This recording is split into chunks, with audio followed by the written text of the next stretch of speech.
குரு ஆசிரியர் நேயர்கள் அனைவருக்கும் வணக்கம். 21 ஜூன் மாதம் 2020 ஞாயிற்றுக்கிழமையிலிருந்து 27 ஜூன் மாதம் 2026 சனிக்கிழமை வரை கன்னிராசிக்கான வாரப்பலன். இது கன்னிராசிக்கு வந்து பொது பலன் தான். இது கோச்சார் அடிப்படையில் சொல்லப்படுவதுதான். இது ஒரு 30% தான் பலன் வெளிப்படுவதா இருக்கும். மீதி 70% பலன் வந்து உங்க பிறப்பு ஜாதகத்தில் தான் வந்து தெரிய வரும். உங்க ஜாதக அடிப்படையில் பிறப்பு ஜாதக அடிப்படையில் பலன் தெரிந்து கொள்ள கீழே இருக்க வாட்ஸ்அப் எண்ணில் தொடர்பு கொள்ளுங்கள்.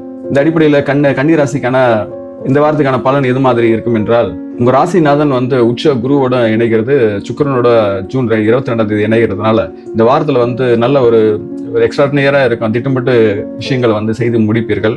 ரெண்டாவது வந்து சூரியன் வந்து 10ஆம் இடத்துல திக்பலம் இருக்கிறதுனால ஒரு கம்பீரம் தொழில் சார்ந்த நிலையில உங்களுக்கு ஏற்ற முடிய வாரமாக தான் இருக்கும். உங்க ராசியிலிருந்து 9ஆம் இடத்துல ரிஷபத்துல வந்து பாகிஸ்தானத்துல செவ்வாய் இருக்கு. அதனால தந்தை வழி ஆதரவு சார்ந்த விஷயங்கள் ஒரு ஆன்மீக பலனா உங்களுக்கு ஏற்படுவதா இருக்கும். 11ஆம் இடத்துலயே வந்து குருவும் கடகத்துல வந்து சுக்கிரனும் இருக்கு. ஜூன் 22 உங்க ராசிநாதன் இணைகின்றது. அதனால தன விருத்தி தன சார்ந்த விஷயங்களும் உங்களுக்கு லாப முடியதா இருக்கும். ராகு எதுல பாத்தீங்கன்னா 6ஆம் இடத்துல கும்பத்துல வந்து ராகு இருக்கு, 12ல வந்து சிம்மத்துல வந்து கேது இருக்கு. அதனால ஆன்மீக சார்ந்த செலவுகள்லாம் ஏற்படலாம். சனி வந்து உங்க வீட்டுல இருந்து 7ஆம் இடத்துல கண்டக சனியாக சஞ்சரிக்கின்றது. இதுதான் இந்த வாரத்துல கிரகங்கள் இருக்கும் நிலை. இந்த அடிப்படையில சந்திரன் நகர்வு அடிப்படையில தான் வந்து இந்த வாரம் உங்களுக்கு பலன் வந்து வெளிப்படுவதா இருக்கும். சனி 7 சனி எல்லாம் கிடையாது, உங்களுக்கு கண்டக சனி இருக்கிறதுனால அதுவும் வந்து ஒரு விதமான லொல்லுத்தனம் தான். ஏன்னா 7ஆம் இடம் போது அது வாழ்க்கை துணை, பார்ட்னர்ஷிப் செய்யற வியாபாரம், நண்பர்கள்லாம் குறிக்கிற இது இருந்தாலும் இது சார்ந்த பிரச்சனைகள் தான் உண்டாகும். இருந்தும் வந்து குரு வந்து ஜூன் 2 கடகத்துக்கு உச்சமா வந்து அது 9ஆம் பார்வையா பார்ப்பதனால பெரிதளவுக்கு இது இருக்காது. இருந்தும் அந்த யூக பிரச்சனை எல்லாம் வரலாம், மனசு அந்த குழப்பம் இதெல்லாம் இருக்கும், தேவையற்ற அலைச்சல் வரலாம், தூக்கம் இல்லாத தன ஏற்படலாம். அதனால எந்த ஒரு சூழ்நிலையும் போதி மட்டும் வாக்குவாதம் மட்டும் தவிர்த்து கொள்ளுங்க. விட்டு கொடுத்து செல்வது போதி மட்டும் நல்லது. புதிய பிசினஸ் அந்த இதெல்லாம் பார்ட்னர்ஷிப்ல புதியசா எதுவும் தொடங்காத தள்ளி போடுறது நல்லது. இந்த கண்டகசனி காலத்துல இதெல்லாம் வந்து நீங்க ஏற்படுத்தி கொள்ள வேண்டும். இந்த அடிப்படையில் பார்க்கும்போது சந்திரன் வந்து உங்க ராசியிலிருந்து 12ஆம் இடத்துல சிம்மத்துல கேதுவுடன் ஞாயிற்றுக்கிழமை இணைக்கின்றது, உத்திர நட்சத்திரத்துல இணைக்கின்றது, சூரிய நட்சத்திரத்துல. சூரியன் உங்க வீட்டுல இருந்து 10ஆம் இடத்துல திக்பலம் கொண்டு இருக்கிறதுனால தொழில் சார்ந்த நீங்க அமைப்பெல்லாம் அன்றைய நாள் வந்து உங்களுக்கு சிறப்புடையதா இருக்கும். இருந்தும் கண்டக சனி இருக்கிறதுனால இந்த புதிய பார்ட்னர்ஷிப் சார்ந்த விஷயங்கள்ல புதிய முதல்களை எதுவும் செய்ய வேண்டாம். ஒரு விதமா விரயத்துல இருக்கிறதுனால ஆன்மீக சார்ந்த விஷயங்களை ஏற்படும், தூக்கமின்மை ஏற்படலாம், சுப செலவுகளும் உண்டாகும். அது தொழில் சார்ந்த சிந்தனைகள்லாம் இருக்கு, அது சார்ந்த திட்டங்களை எதனா தீட்டுறதா இருக்கும் ஞாயிற்றுக்கிழமை. ஏனென்றால் அந்த உத்திர நட்சத்திரத்துல சந்திரன் அமர்றதுனால 10ஆம் இடத்து தன்மையை வந்து சந்திரன் மன ரீதியாக வந்து சிந்தனை மூலமா வெளிப்படுத்துவதா இருக்கும். அது சார்ந்த பிரச்சனைகள் தான் உருவாகும். ஏனென்றால் அந்த கண்டக சனியுடைய தாக்கம் அது பெரிதாக இருக்காது, ஏன்னா குரு பார்வை இருக்கிறதுனால. இதுக்கு அடுத்து பார்த்தீங்கன்னா 22, 23 இந்த 2 தேதியில பாத்தீங்கன்னா திங்கட்கிழமை செவ்வாய்க்கிழமை பாத்தீங்கன்னா உங்க ராசிக்கு வந்து சந்திரன் வர்றதுனால அதே உத்திர நட்சத்திரம் ஆரம்பத்துல வரும். அதுக்கப்புறம் வந்து அஸ்தம், அதுக்கப்புறம் வந்து சித்திர நட்சத்திரம் வரும்போது அந்த உத்திர நட்சத்திரம் இருக்கும்போது முன்னாடி சிம்ம ராசியில சொல்லப்பட்டது அப்படியே தொடரும். இருந்தபோது அது உங்க வீட்டுல இருந்த உங்க வீடு வர்றதுனால உங்க ஜென்ம ராசியிலே வர்றதுனால மனம் சார்ந்த குழப்பங்களா நீங்க ஒரு புதிய தெளிவு இருக்கும். ஏன்னா உங்க அஸ்த நட்சத்திரம்லாம் இருக்கும்பொழுது அது சொந்த நட்சத்திரம். ரெண்டாவது புதனம் வந்து நல்ல இடத்துல தான் இருக்கு, குருவுடன் 11ல இருக்கிறதுனால சிறப்பான சூழல் தான் உங்களுக்கு. உங்களுடைய மூத்த சகோதரி உழல உங்களுக்கு ஹெல்ப் பண்றதா இருக்கும். நல்ல ஒரு புத்துணர்ச்சியை நீங்க ஃபீல் பண்றதா இருப்பீர்கள் அஸ்த நட்சத்திரத்துல இருக்கும்பொழுது. பொதுவாக ஜென்ம தரைன்னுவாங்க.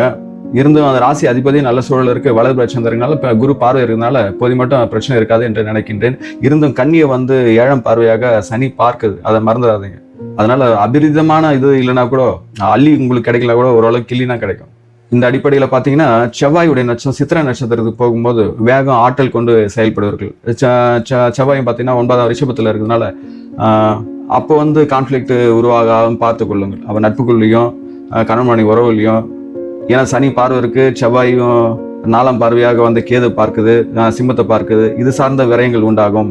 உங்க சகோதரி உறவுல சின்ன ஒரு கான்ஃபிளிக்ட் வரும். ஏன்னா சனியும் வந்து செவ்வாயும் பார்க்குது 3ஆம் பார்வையா. அப்போ வீடு சார்ந்த விஷயங்கள், சகோதரி உறவு இது சார்ந்த விஷயங்கள்லாம் அப்போ அந்த வாக்குவாதங்கள்லாம் ஏன்னா துடிப்பா இருக்கும். மனம் வந்து அப்போ செவ்வாய் இருக்கும்போது துடிப்பா இருக்கும். அப்போ இந்த கண்டக சனி அங்க வேலை செய்யறதா இருக்கும். அது பெரிதாக இருக்காது. இந்த நினைவில் வைத்து அப்போ வந்து ஆஃப் பண்ணிங்க. மனசை வந்து அதிகப்படியா வேகத்துக்கு குறைச்சு செயல்பட வையுங்கள். இதே தான் வந்து 24, 25, 26 இந்த 3 தேதியில துலாத்துக்கு போகும்போது 24ஆம் தேதி தொடர்றதா இருக்கும். ஏன்னா சித்திரையுடைய நட்சத்திரம் வந்து துலாத்திலையும் இருக்கின்றது. அது குடும்ப தனம் வாக்கும்போது கண்டிப்பா கணவன் இதுல வந்து ஒரு அந்நிய புரிதல்ல வந்து ஒரு இதுமான இது இருக்கும் அந்த சித்திர நட்சத்திரத்துல இருக்கும்போது. அதுக்கப்புறம் சுவாதி நட்சத்திரத்துல இருக்கும்போது ஒரு இனிமையான அனுபவம் இருக்கும். ஏன்னா 6ஆம் இடத்துல ராகு இருக்கிறது நல்லதுதான். பாவகிரகங்கள் எப்பவுமே விவசாய ஸ்தானத்துல 3, 6, 10, 11 இடத்துல இருக்குது நல்லதுன்னு சொல்லுவாங்க. அதனால உங்களுக்கு ராகு நட்பு இடத்துல தான் இருக்கு. அதனால உடல் சார்ந்த விஷயங்கள்ல நோய்கள் தீர்றதா இருக்கும். புதிய மருத்துவம் உங்களுக்கு கிடைக்கும். கடன்கள் கொஞ்சம் விலகி வரதா இருந்தும் அந்த இலூஷன் வந்து உடல் மயக்கம் வராமல் பார்த்து கொள்ளுங்க. சுவாதி நட்சத்திரத்துல சந்திரன் இருக்கும்போது மனம் சார்ந்த சிந்தனைகளை இதுக்குள்ள சுத்த ஆரம்பிக்கும்.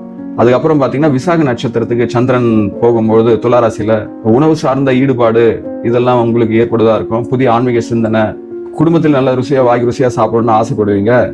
என்னைக்குன்னா 23ஆம் தேதிலாம் 26ஆம் தேதிலாம் பாத்தீங்கன்னா அது விசாக நட்சத்திரம் தான் இருக்கும். ரெண்டாவது பொருளாதார ரீதியாகவும் இது இருக்கும். பேச்சுல வந்து இனிமை இருக்கிறதா இருக்கும். செவ்வாயும் உங்க வீட்டுல குரு வந்து 11ல இருக்கிறதுனால தனவரவுக்கு பிரச்சனை இருக்காது. தொழில் சார்ந்த நிலையை வந்து ஏற்ற முடியதாக இருக்கும். பெரியவர்களின் ஆசையும் உங்களுக்கு கிடைக்கும். அந்த நாட்கள் வந்து உங்களுக்கு ஓகே தான். 24, 25, 26 உங்களுக்கு நல்லா தான் இருக்கும். அதுக்கப்புறம் வார இறுதி நாளான 27ஆம் தேதி சந்திரன் வந்து விருச்சிகத்துக்கு போகும்போது அது வந்து நீச்சம் ஆயிடுது. அது வந்து அந்த சந்திரன் வந்து சனி நட்சத்திரமான அனுச நட்சத்திரத்துல உட்காரும் போது அது உங்க வீட்டுல இருந்து 3ஆம் இடம் மறைவு ஸ்தானம். சனியும் ஒரு வித நீச்சம். அதனால உங்க தைரியம் இதெல்லாம் வந்து கொஞ்சம் அலோன்லாம் ஒரு குறைஞ்சதாக ஃபீல் பண்ணுவீர்கள்.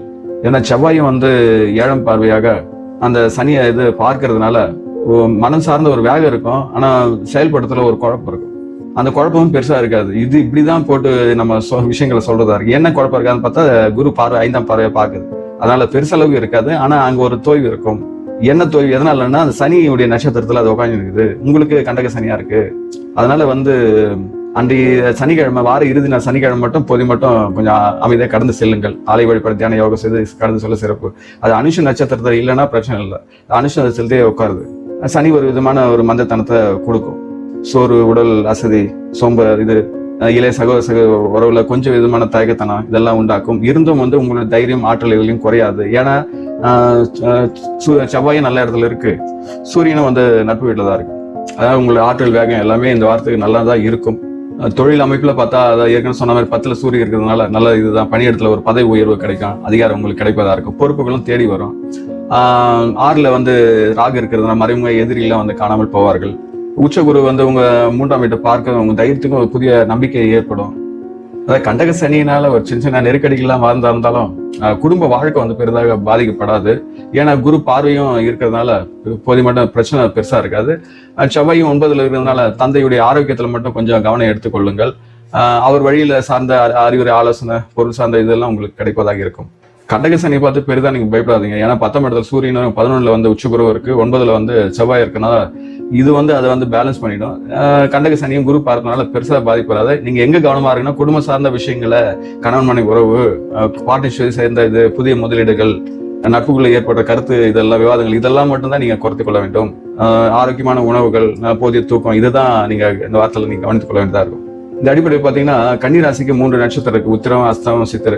உத்திர நட்சத்திரக்காரன் பாத்தீங்கன்னா இந்த வாரத்துல வந்து சூரியன் வந்து நட்சத்திரம் இருக்கிறதுனால சூரியன் வந்து திக்பலம் 10ல இருக்கிறதுனால தொழில் ரீதியாக ஒரு ஏற்றம் கொடுக்கும் வாரமாக இருக்கு. சமூகத்துல உங்களுக்கான செல்வாக்கு உயரும். நீண்ட நாட்களாக எதிர்பார்த்த பதவி உயர்வு, இடமாற்றங்கள்லாம் அவங்களுக்கு கிடைப்பதாக இருக்கும். அதுக்கடுத்து அஸ்த நட்சத்திரம் சந்திரன் அம்சம் பொருந்தியவர்கள். அது வந்து 22ஆம் தேதி சந்திரன் வந்து உங்க ராசிக்கு வர்றதுனால ஒரு விதமான மகிழ்ச்சி, ஒரு தெளிவு இருக்கும். வியாபாரத்துல புதிய நுணுக்கங்களை கையாண்டு வாடிக்கையாளர்களை வந்து இது பண்ணுவீங்க. கலைத்துறை சார்ந்தவங்களுக்கும் ஒரு சிறப்பான காலகட்டம் இருக்கும் அஸ்த நட்சத்திரம் இருக்கும்போது. அப்புறம் சித்திரை நட்சத்திரம் செவ்வாய் அம்சம் பொருந்திய சித்திரை நட்சத்திரக்காரங்க பாத்தீங்கன்னா செவ்வாய் வந்து 9ல இருக்கிறதுனால ஒரு ஆன்மீக ஈடுபாடு, தூரதேச பயணங்கள் ஏற்படுறதுக்கான வாய்ப்பு உருவாகும். ஜூன் 2ஆம் தேதி குரு பயிற்சி நடந்ததுனால உங்களுடைய நட்சத்திரத்துக்கு வந்து பூர்வீக சொத்து சார்ந்த சிக்கல்லாம் தீர்ந்து லாபம் கிடைப்பதாக இருக்கும். இந்த வாரத்துக்கான அதிர்ஷ்ட எண்கள் பார்த்தீங்கன்னா 5, 6, 8. அதிர்ஷ்ட திசைனா வடக்கு, வடமேற்கு. அதிர்ஷ்ட நிறம் பார்த்தோன்னா பச்சை, வெள்ளை. ஆன்மீக பரிகாரம்னு எடுத்துக்கொண்டீங்கன்னா கண்டக சனி இருக்கிறதுனால மன உளைச்சல தவிர்த்து நல்லது. அதுக்காக வந்து சனிக்கிழமைனா கொஞ்சம் உங்களுக்கு கஷ்டப்படுறவங்களுக்கு எதனா ஹெல்ப் பண்ணலாம். இந்த மாற்றுத்திறனாளிகள், முதியோர்களுக்கெல்லாம் வந்து சாப்பாடு வாங்கி கொடுக்கலாம். காகத்திற்கு வந்து எல் சாதம் வைக்கிறது ஒரு சிறந்த பரிகாரமா இருக்கும். புதன் உங்க ராசினா இருந்தாலும் புதன்கிழமைனா மகாவிஷ்ணு பெருமாள் கோயில் போய் வணங்குறது நல்லது. ஆனா 11ல இருக்க சுபகிரகங்களின் ஆற்றல் முழுமையான பலன் உங்களுக்கு கிடைப்பதா இருக்கும். அதனால் கன்னி ராசிக்காரனா தங்கள் வாழ்வில் அனைத்து வளங்களும் பெற்று சிறப்பிடம் வாழ எல்லாம் வளர்ந்த இறைசக்தியை நான் பிரார்த்திக்கின்றேன். இக்காணொலி வந்து உங்க நட்போட்டை உறவட்டதும் பகிர்ந்து கொள்ளும். இதுவரை நம் சேனலுக்கு நீங்க சப்ஸ்கிரைப் செய்து கொள்ளுங்கள். தாங்களும் தங்கள் அன்பு குடும்பமும் வாழ்க்கை வளமுடன்.